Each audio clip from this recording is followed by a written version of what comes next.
The Razer Blade 14 is packed with features, but there is something new from AMD inside that we're going to talk about today. And it's all going down right here, right now on Robeytech. As we get started, we want to give a huge shout out to AMD for sending us this laptop and for sponsoring an overview of the Razer Blade 14. In this video, we're going to give you a surface level look at the laptop and talk about some of AMD's new technology inside. This isn't going to be an in-depth review, though we are planning on doing one later. The Razer Blade 14 is an enthusiast grade, small form factor laptop with a starting price of $2199. The model that we have right here, however, retails for $2699 and it has an upgraded GPU as well as 16 gigabytes of extra RAM. We'll cover system specs a bit later because this is worth talking about. Regardless of the model, Razer Blade 14 laptops come equipped with a Ryzen 9 8945HS processor. To break it down, this is an 8-core, 16-thread CPU that's built on AMD's Zen 4 architecture.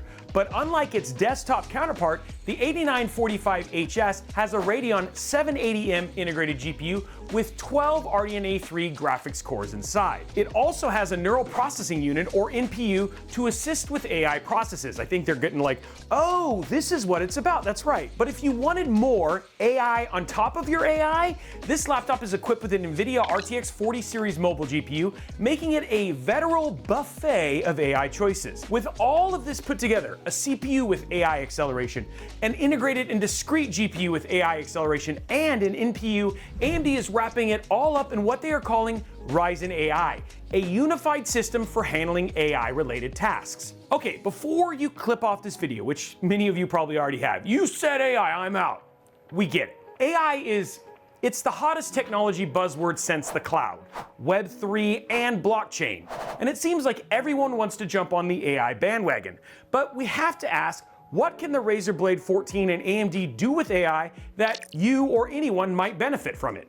At the time of this video, there aren't a whole lot of implementations, but there are a few worth mentioning. Windows Studio Effects uses AI for video conferencing to blur backgrounds, zoom webcams to keep users in the center of the picture, correct the user's gaze for eye contact, and filter out background noises. Now, all of this may not be your jam. In fact, most of you guys are probably like, whatever, but if you're a creative type and you're using tools like Adobe, Blackmagic, or Topaz Lab, they're all leveraging the NPU for processing effects at a lower wattage than that of the GPUs. But what about tomorrow? Well, what if you wanted to find out how many episodes of Robeytech Robeycat is actually in? Okay, maybe that's not your jam.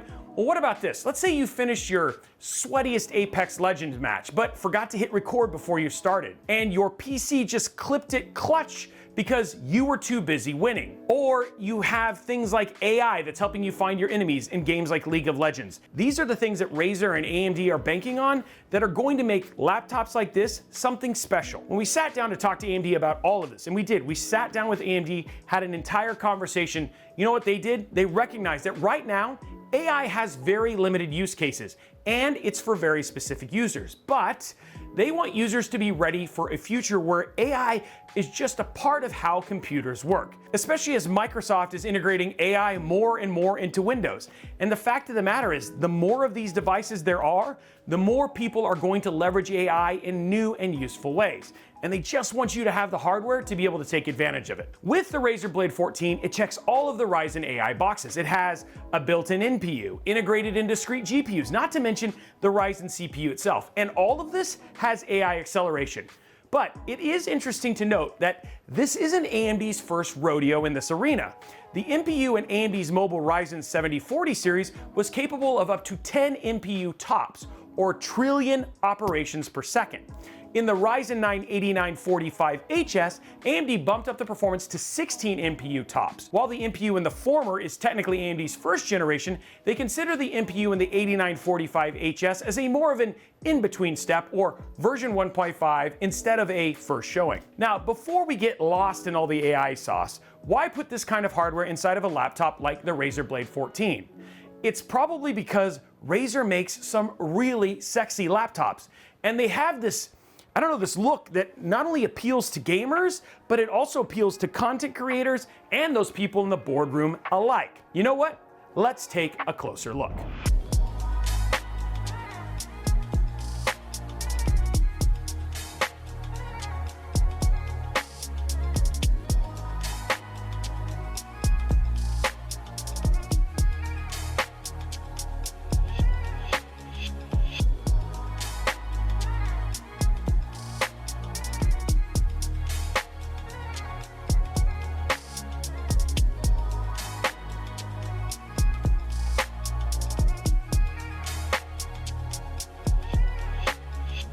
As you can see, it looks really nice. It's kind of like the MacBook for the PC. Now, as for materials, this thing has aluminum, as Apple would say, unibody chassis, and titanium reinforced bottom plating that gives the laptop its immediately recognizable look. Now, these materials are also supposed to be resistant to fingerprints, and alas, what we've tested so far outside of the review, if you use a nice microfiber cloth, it absolutely gets rid of them. But if you're concerned about fingerprints on a black laptop, they also have an option for a silver chassis, or as Razer calls it, Mercury. Aesthetics aside, with the Blade 14 being a thin and light laptop, AMD was confident that the Ryzen 9 8945HS would not only thrive, but it would enhance the mobile gaming experience by providing powerful computing, modern components, and battery efficiency. So we've talked about what the CPU is capable of, and even what the potential could be with AI. But how does the Razer Blade 14 hold up its end of this partnership? After all, having a performance CPU, GPU, and NPU are great, but even they need supporting players.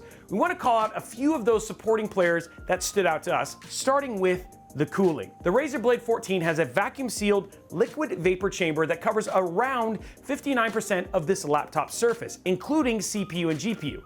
The vapor chamber works in concert with two integrated exhaust fins and a pair of fans to move heat away from the components. Now, does this mean you're gonna want to render videos or play Cyberpunk with this thing on your lap while wearing shorts? Probably not.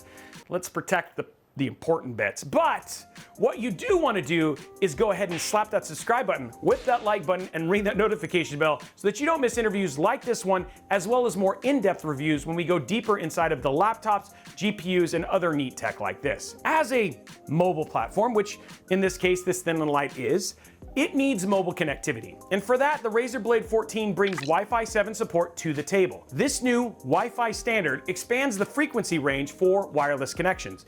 It offers higher transfer speeds and features like multi-leak operation, or MLO, which uses multiple bands to dynamically avoid interference. Wi-Fi 7 is actually purely magical. Now, since we're talking about mobility, let's talk about battery efficiency. Razer says that users can expect to see around 10 hours of battery life. There is also fast charging for the battery too, and they're saying about 80% of a charge gained within an hour. And we can actually confirm with what light testing we've done that the battery life estimates do actually hold water.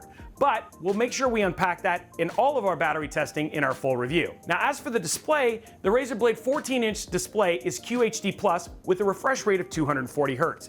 This display also comes calibrated out of the box, earning the Razer Blade 14 a Kalman verified stamp of approval for color accuracy. So, content creators, that's something you definitely want to pay attention to. And I'll be honest, when we unboxed this and looked at the screen for the first time, man, it seems like it sings color. Now, I'm sure you're thinking, Robey, this is great, but we also want to know how well it does in gaming. Well, let me just give you a quick overview. In games like Forza Horizon 5, we ran at a steady 103 frames per second. Modern Warfare 3 averaged 194 at competitive settings, and Fortnite was virtually unplayable at 219. That's a joke, of course. It holds up just fine. How it compares and more will be covered more in our in-depth review. So can it game? You know what, honestly, it looks like it does all right for itself. And in daily use, it just feels really snappy with what we've tested so far. But it's really hard to qualify that in numbers, especially when we're doing an overview. Now, we've said it a few times already, but we're gonna dig in deeper to the Razer Blade 14 with more gaming benchmarks, thermals, acoustic testing, and all of those things that belong in a full review later on. But for today, we wanted to partner with AMD to showcase this new mobile Ryzen 9, to talk about AMD's approach to AI, and give you a chance to see a bit more about the Razer Blade 14 and what makes this Razer a Razer. We want to give a huge shout out to AMD for sponsoring this video, for giving us the opportunity to check out the Razer Blade 14, and for sitting down with us offline to talk about the Ryzen 9 8945HS, as well as what they're doing with everything Ryzen AI. If you've had an opportunity to check out the Razer Blade 14, or you're interested in companies like what AMD is doing and what they're doing with AI, I'd love to know all that in the comments below. Now, while you're down there, go ahead and slap that subscribe button, whip that like button, and ring that notification bell so that you get a notification each and every time we post a video like this right here on Robeytech. You know what? Thanks for watching, guys, and we look forward to seeing you on the next one.